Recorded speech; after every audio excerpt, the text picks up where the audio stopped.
wabarakatuh. Kita lanjutkan untuk desain pembelajaran STEM. Apa yang dimaksud dengan pembelajaran? Pembelajaran adalah hubungan timbal balik antara guru dan siswa untuk memperoleh suatu tujuan tertentu. Nah, tujuan inilah yang nantinya akan menjadi tujuan dari pembelajaran yang tertuang di dalam RPP. Misalnya kalau kita dalam kurikulum Merdeka, berarti nanti tujuan pembelajaran tadi tertuang di dalam modul ajar. Nah, konsep dari pembelajaran ini bahwa fokus pembelajaran itu bukan lagi ke guru ya, tetapi ke siswa. Inilah yang dikenal dengan pembelajaran yang berpusat pada siswa. Nah, tantangan apa sebagai seorang guru dalam mendesain model pembelajaran yang berpusat pada siswa? Seperti apakah? Nah, setidaknya ada dua model ya pembelajaran yang berpusat pada siswa. Yang pertama adalah problem based learning atau PBL, yang kedua adalah project based learning atau PJBL.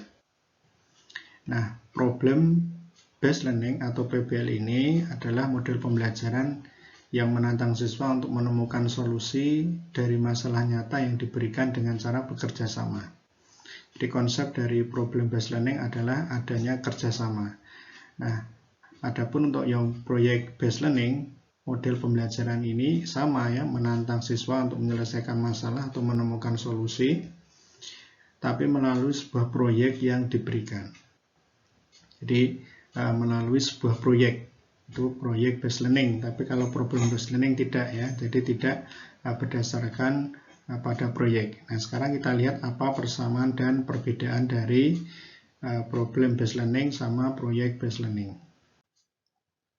Nah, sekarang sebelumnya kita lihat kenapa masalah nyata ini menjadi fokus dari masalah yang akan diselesaikan dalam pembelajaran yang berpusat pada siswa. Yang pertama, bahwa fokus masalah nyata ini, ya masalah nyata ini menjadi masalah yang menjadi fokus untuk diselesaikan karena lebih mendekatkan mata pelajaran tadi ke dalam konteks yang nyata. Itu yang paling utama ya, bahwa dengan kita membelajarkan ke siswa dalam konteks masalah nyata karena lebih mendekatkan. Jadi supaya pelajaran yang kita berikan tadi itu benar-benar bisa mendekat ya ke dalam konteks nyata. Kemudian yang kedua adalah siswa lebih memaknai pembelajaran. Jadi pembelajaran akan menjadi lebih bermakna ya buat siswa manakala fokus masalah tadi adalah masalah nyata ya. Jadi bukan masalah yang sifatnya abstrak, tidak, tapi benar-benar masalah nyata keseharian yang dekat dengan siswa. Setidaknya adalah semisal masalah nyata yang diberikan. Kemudian yang ketiga adalah mengarahkan siswa untuk menjadi seorang ahli ya di dalam menyelesaikan suatu masalah.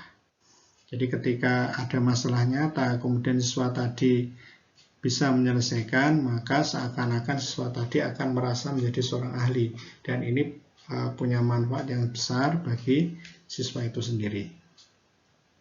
Kemudian yang berikutnya, bahwa masalah nyata ini benar-benar dihadapi oleh siswa, ya, baik sekarang ataupun yang akan datang. Jadi masalah nyata itu adalah masalah yang memang benar-benar akan dihadapi oleh siswa, sedang dihadapi ataupun yang akan datang. Jadi kita bisa mempersiapkan masalah nyata yang akan datang seperti apa, hadapan di pelupuk mata siswa ataupun di pikiran siswa adalah masalah yang benar-benar nyata, yang benar-benar real yang mereka hadapi. Nah, kemudian mengapa masalah nyata menjadi fokus masalah adalah ya membuat ini siswa lebih tertarik karena materi yang dipelajari lebih berguna. Nah, sekarang apa persamaan dari PBL dan PJBL tadi ya? Nah, yang pertama adalah pembelajaran konstruktivisme. Jelas sekali bahwa keduanya adalah pembelajaran yang menuntut siswa ketika mencari solusi itu dengan cara menemukan caranya mereka sendiri untuk bisa menyelesaikan masalah tadi. Jadi masalah yang diselesaikan bukan dari Bapak Ibu guru, tapi dari siswa itu sendiri. Kemudian gurunya bagaimana ya? Gurunya memfasilitasi siswa di dalam pembelajarannya tadi. Kemudian yang kedua adalah pembelajaran berpusat pada siswa. Jelas sekali bahwa PBL sama PJBL bukan berpusat pada guru, tetapi berpusat pada siswa. Kemudian yang berikutnya adalah menghasilkan solusi ya dari masalah nyata. Jadi solusi dari masalah nyata ini bisa dipecahkan dalam PBL sama PJBL. Kemudian yang berikutnya tentu saja yang menuntut siswa untuk berpikir kritis, kreatif, sama inovatif. Dan ini adalah menjadi tuntutan dari pembelajaran abad 21. Kemudian yang berikutnya, persamaan dari PBL dan PJBL adalah fokus pada pertanyaan dan penugasan ya, yang membuat siswa berpikir terbuka, open-ended. Jadi jawaban yang diberikan itu bukan jawaban yang seperti itu, yang satu jawaban, tetapi bisa beragam jawaban. Nah, meskipun satu penugasan, tetapi ternyata nanti hasil dari pekerjaan tadi bisa beragam. Nah, ini adalah persamaan dari PBL sama PJBL. Nah, sekarang apa perbedaan antara PBL dan PJBL? Ya, yang pertama, ini kalau PBL ini masalah nyata yang memungkinkan beragam solusi. Jadi solusinya nanti hasil akhirnya itu bisa beragam. Nah, kalau proyek based learning nanti ini hasilnya dikemas dalam sebuah proyek. Nah, proyek ini adalah sudah ditentukan ya oleh Bapak Ibu guru seperti apa proyeknya. Meskipun nanti proyeknya juga bisa beragam. Tetapi proyek yang diinginkan oleh Bapak Ibu guru ini sudah disampaikan kepada para siswa. Tapi kalau PBL ini benar-benar open-ended. Ya, silahkan solusinya seperti apa. Kemudian yang kedua, dalam mengerjakan model PBL ini dibuat dalam satu tim. Nah, dibuat dalam satu tim, kemudian di dalam pembelajaran di kelas. Nah, sehingga benar-benar bisa dinilai. Adapun PJBL boleh dikerjakan di kelas, tapi juga boleh dikerjakan di rumah. Nah, tapi kalau yang PBL ini disarankan ya, dianjurkan mengerjakannya di sekolah ya, bukan di rumah. Kemudian yang berikutnya kalau PBL sama PJBL ini, kalau PBL ya hasilnya berupa tulisan ya, atau presentasi lisan. Jadi bisa berupa tulisan, kemudian bisa siswa melakukan presentasi. Tapi kalau PJBL ini hasilnya adalah berupa produk. Ya, misalnya kalau matematika ya berupa produk material, tapi kalau misalnya dalam pelajaran yang lain, bahasa Indonesia, bahasa Inggris bisa dengan pertunjukan atau sebuah drama, itu adalah masuk dari PJBL. Kemudian PBL ini cenderung waktunya lebih pendek, tapi kalau PJBL ini benar-benar waktunya bisa lebih lama. Mungkin bisa 1 bulan atau bisa 2 minggu, tapi kalau misalnya PBL ini bisa cukup 1 minggu sudah selesai. Nah, kemudian apa kaitan pembelajaran STEM dengan PBL atau PJBL ini? Ya, kita tahu bahwa STEM adalah pembelajaran lintas materi ya, yang menggabungkan 2 pelajaran minimal ya, bisa sains dengan teknologi, bisa sains dengan engineering, atau engineering dengan matematika, dan seterusnya ya. Jadi untuk menyelesaikan masalah kehidupan sehari-hari yang tujuannya adalah bagaimana bisa mengkoneksikan pembelajaran yang ada di sekolah dengan dunia luar. Nah, yang sifatnya adalah open-ended. Nah, ini adalah STEM, definisi STEM ya. Kemudian apa teknologi dalam STEM itu? Ya, teknologi di sini adalah sebagai alat bantu ya untuk mendapatkan informasi, mengolah hingga mengkreasi sebuah prototipe. Ya, jadi yang awalnya seperti apa hingga nanti sampai produk akhir. Nah, itu bisa manfaatkan dengan misalnya siswa menggoogle dari internet dan seterusnya. Kemudian engineering dalam STEM adalah tahapan siswa di dalam mengidentifikasi masalah, kemudian bagaimana dia kumpulkan informasi tadi, kemudian dia rancang ya solusi awalnya dulu seperti apa, kemudian setelah itu dibuatkan prototipe, kemudian diuji coba, diperbaiki lagi hingga nanti terbentuk hasil akhir. Inilah yang nanti yang dikenal dengan namanya EDP ya, Engineering Design Process. Jadi tahapan dari bagaimana masalahnya diidentifikasi, kemudian informasi-informasi yang berkaitan dengan masalah tadi dikumpulkan, kemudian coba dirancang solusi awalnya seperti apa, kemudian dibuatkan prototipenya, kemudian setelah itu diuji coba, diperbaiki hingga terjadinya hasil akhir. Nah, kemudian penyelesaian masalah tersebut bisa dikembangkan dengan model PBL atau PJBL. Nah, sekarang bagaimana dalam konsep penilaian ya? Nah, kita lihat dulu ya bahwa apa perbedaan penilaian praktik dengan penilaian proyek. Nah, kalau misalnya ini sebuah ilustrasi ya, misalnya seorang guru meminta kelas A untuk menyanyikan sebuah lagu yang berjudul Himne Guru. Sedangkan di kelas B ini gurunya meminta siswa untuk menyanyikan lagu yang bertema tentang guru, tapi syairnya bebas. Nah, ini kan beda ya, yang kelas A sudah ditentukan silahkan anak kalian nyanyi Himne Guru, tapi kalau yang B ini tidak. Kalau yang B ini diberikan kebebasan, silahkan menyanyi bebas begitu.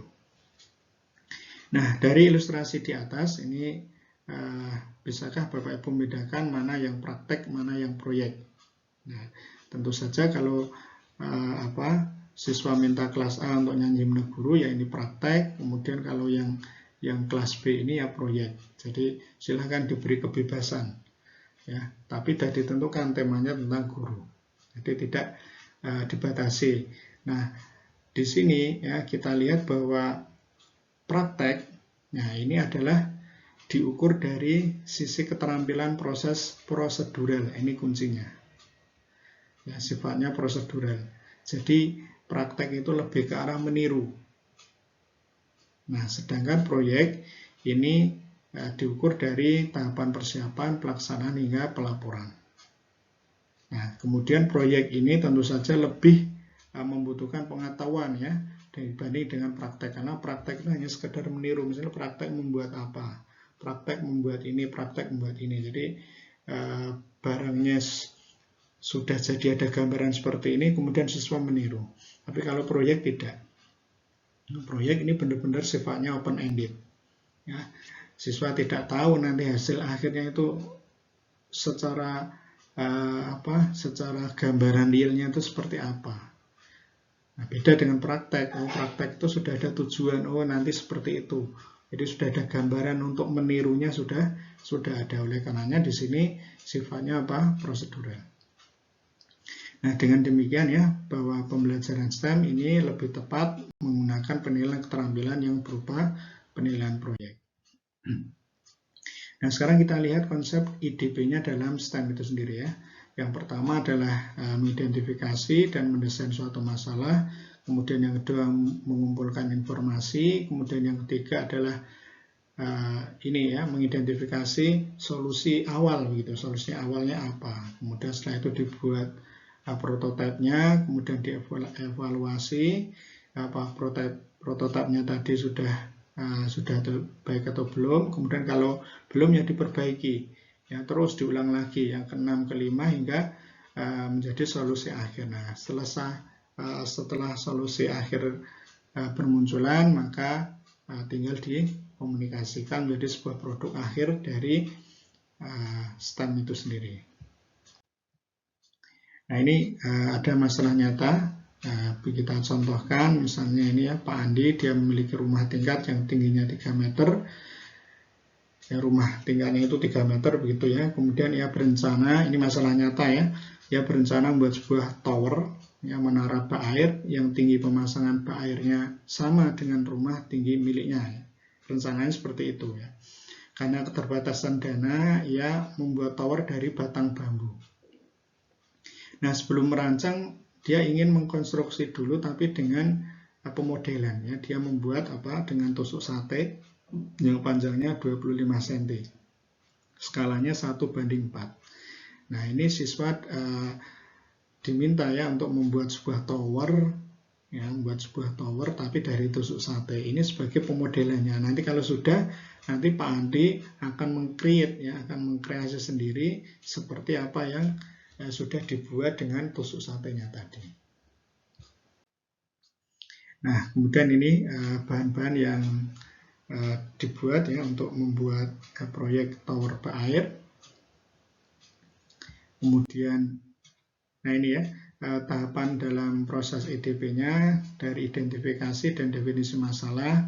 Ini aktivitas siswanya, dia menuliskan ya masalah yang dihadapi, kemudian dalam mengumpulkan informasi, siswa akan mencari tahu ya, mencari informasi tower-tower yang ada di Google ya. Dia searching, kemudian oh towernya seperti ini, biar kuat seperti ini ya. Kemudian dia cari informasi sebanyak mungkin. Nah, kemudian identifikasi solusi yang mungkin ya dari apa yang sudah dilihat di Google, kemudian siswa ini mencoba cari yang memodifikasi, oh nanti towernya akan dibuat seperti ini. Nah, itu adalah solusi yang mungkin ya, solusi awal ketika mendapatkan masalah tadi. Oh, Pak Andi membuat towernya tadi. Nah, kemudian setelah itu dibuat prototipenya. Nah, prototipenya ini dibuat dengan gambar ya, digambar. Oh, nanti gambarnya seperti ini yang akan dibuat dirancang. Nah, barulah kemudian dilakukan uji coba ya. Uji coba apakah benar-benar nanti tower tadi kuat ya untuk menahan beban atau tidak. Nah, ini dengan uji coba. Kemudian kalau yang berikutnya adalah dengan perbaikan ya. Jika gagal, maka dibuat lagi tower yang lebih kuat.